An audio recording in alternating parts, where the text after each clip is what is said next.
Spider-Man 2000 was the shit. I played this baby over and over again back in the day. It was the first time you could experience Spider-Man in glorious 3D, and Neversoft just killed it.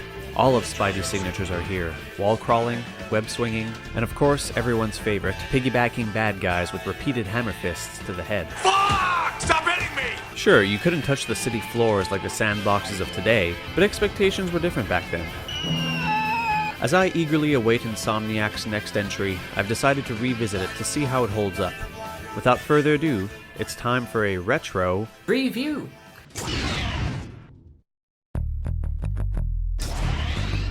The story in this game is great, and yeah, I know it's full of goofy moments, but so are the comics. For instance, in the comics, Venom is kind of a goofball. Get me out of here now! Bummer.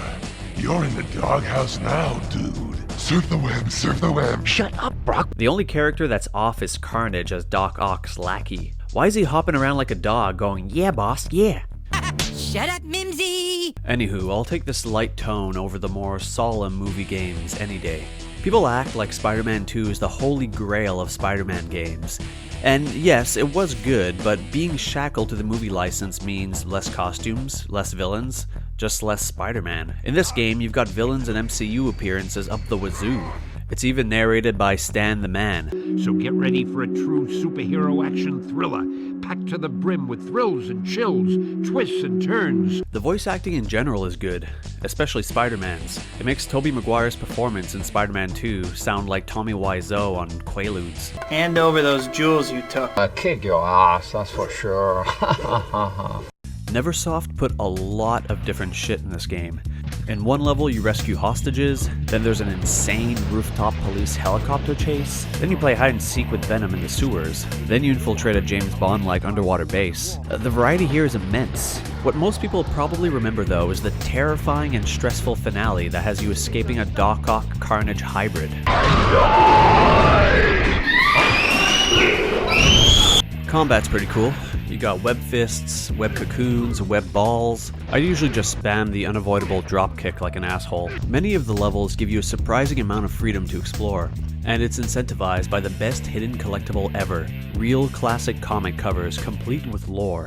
Presentation-wise, yeah, it looks like a 20-year-old game. It still looks good, with the exception of some of the character model faces.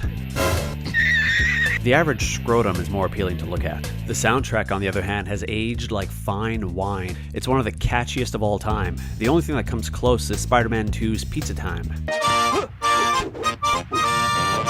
If I have any complaints, it's that the camera is crap, and when it comes to web swinging, you're only a 2-pump chump. I was surprised it only took me 2 hours to beat this game. It felt eons longer when I was a kid.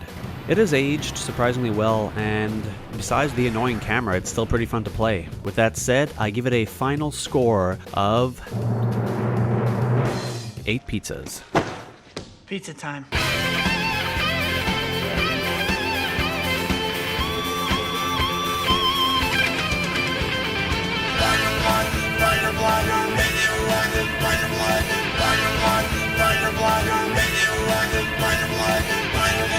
Spider-Man.